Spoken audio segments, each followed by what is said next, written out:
Hindi mo ako sinasagot ng diretso eh.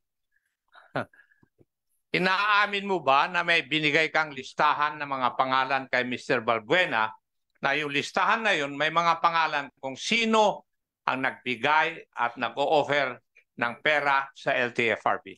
Yes, Your Honor. Yes. Sir Jeff, tama ba na nire-report niya sa inyo?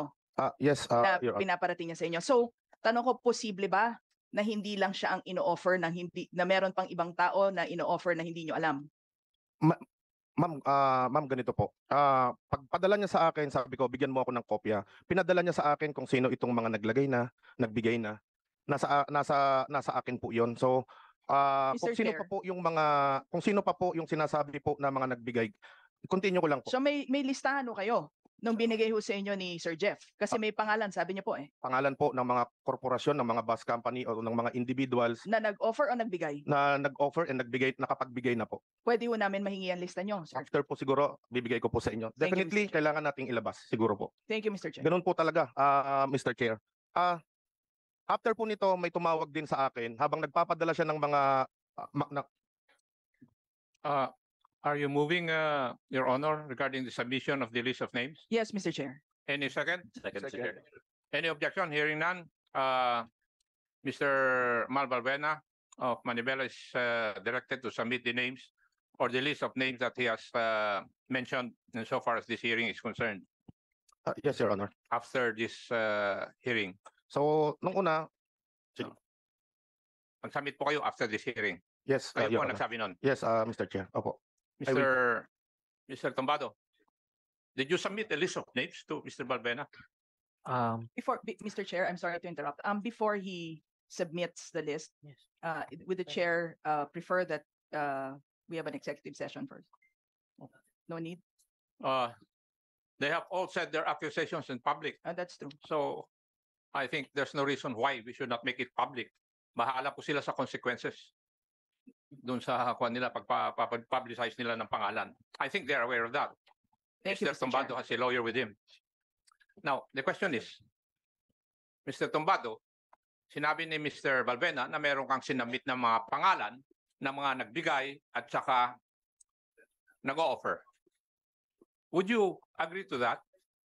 Is that Yeah. true? Yes, Your Honor. Yes. So, inaamin mo may listahan.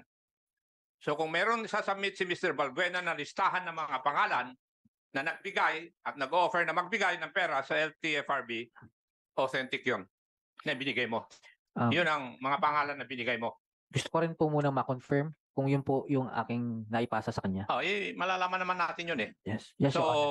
So, you publicly stated na may binigay kang listahan ng mga pangalan na nagbigay at nag-offer na magbigay ng pera sa LTFRB kay Mr. Balbuena. Until ma-confirm ko po.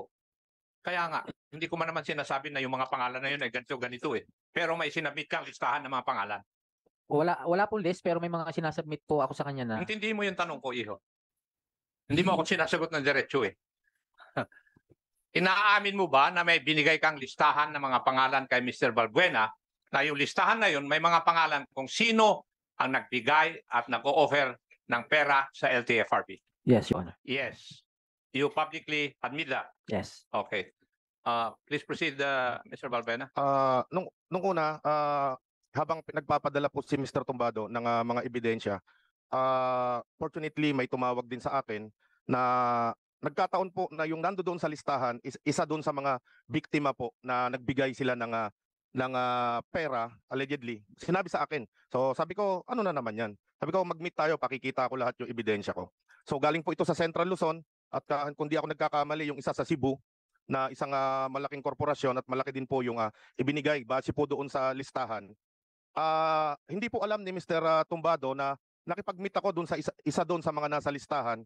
Sabi ko, nasa isip ko, totoo na to kasi nagtutugma yung sinubmit sa akin ni Mr. Tumbado na listahan doon sa mga lumapit po sa akin na mga tao na nagbigay sila at hindi pa rin nakukuha yung mga provisional authority o ruta na nire-request po nila base doon sa nasa listahan.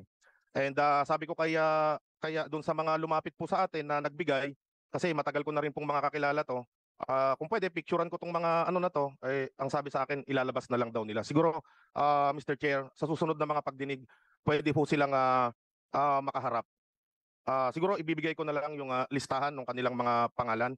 And tumagal pa po yung aming pag-uusap. Ang sabi sa akin ni Mr. Tumbado, kaya i-reassign nga siya.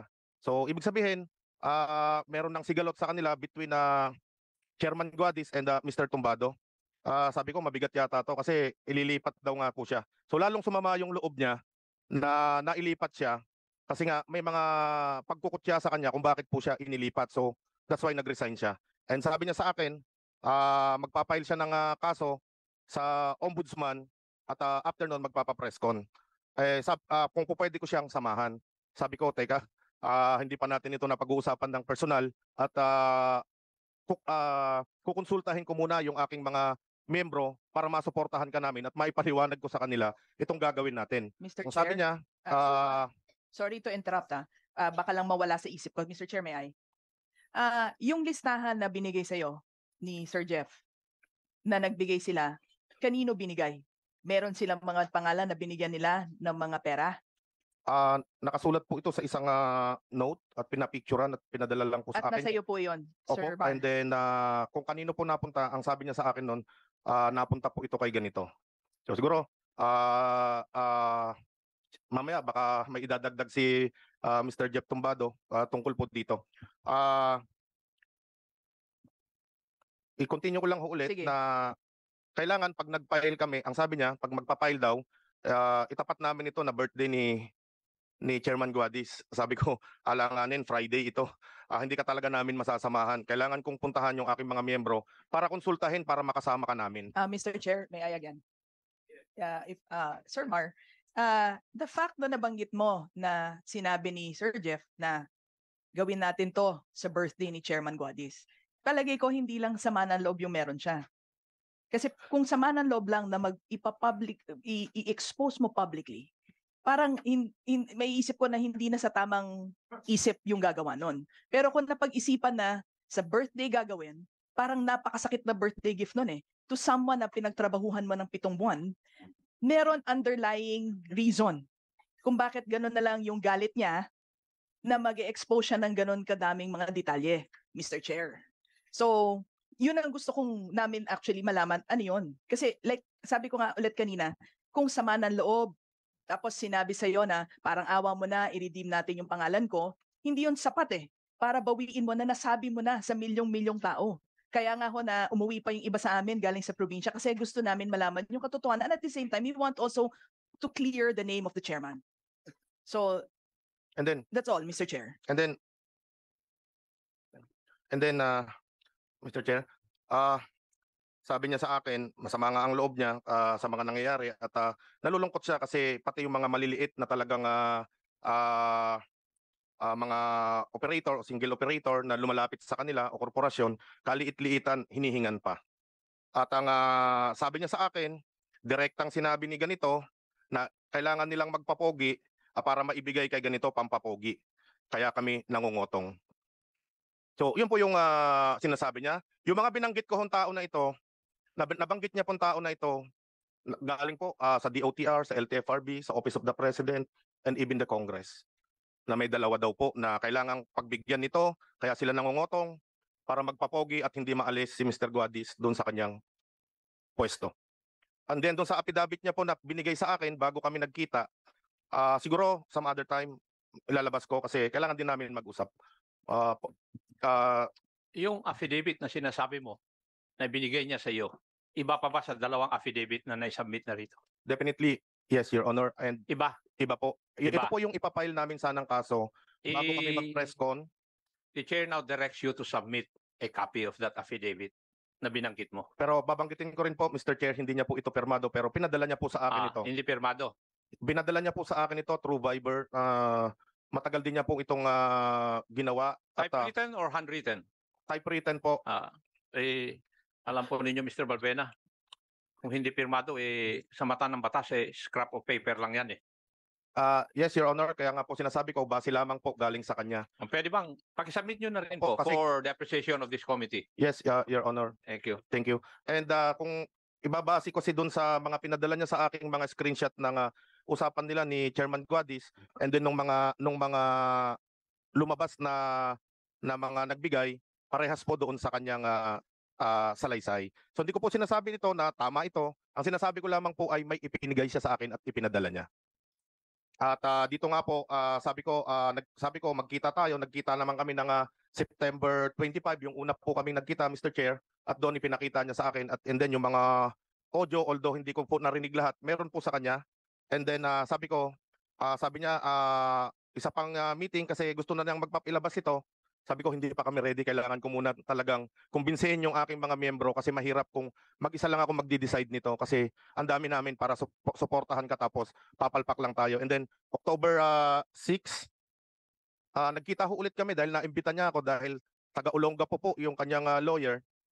Napilitan akong pumunta. Pero hindi sa pilitan talaga. Ibig sabihin, kahit po malayo, nagpunta ako para malaman ko lahat yung totoo. And then nakapag-usap naman kami doon. And sabi niya sa akin, mag-release na tayo ng media advisory. Ready na to, Monday papile na natin. Mr. Chair, sorry, do I still have time? Just one last question, Mr. Chair.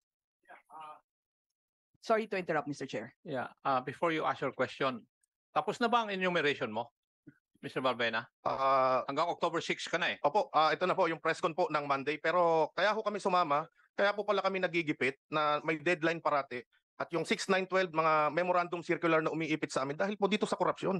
Kaya po nanindigan ako na dapat masuspindi talaga itong modernization program. Hindi ko naman po sinasabing ibasura, Mr. Chair. Habang iniimbestigahan po dahil doon sa mga ibinigay niya, pinag-usapan namin. As I've stated a while ago, kung nakinig ka doon sa aking opening statement, merong i-file si Honorable Benvenido Abante to investigate yung PUV modernization program.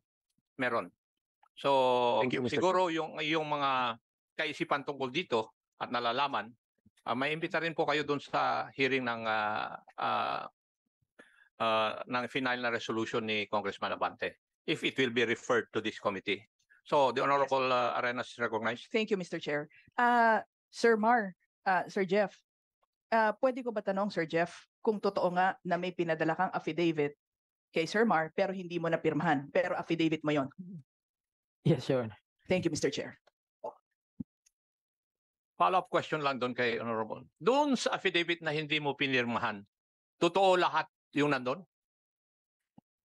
Hindi po lahat. Sabi ko nga po, magulo po yung isip ko noon.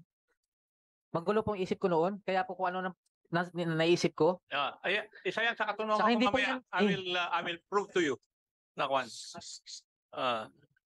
So it is of record na nag-submit ka ng affidavit na hindi pirmado kay Mr. Mar Balbena at sinasabi mo ngayon na hindi lahat na nakasulat doon ay totoo. Tama? Yes, Your Honor. Thank you.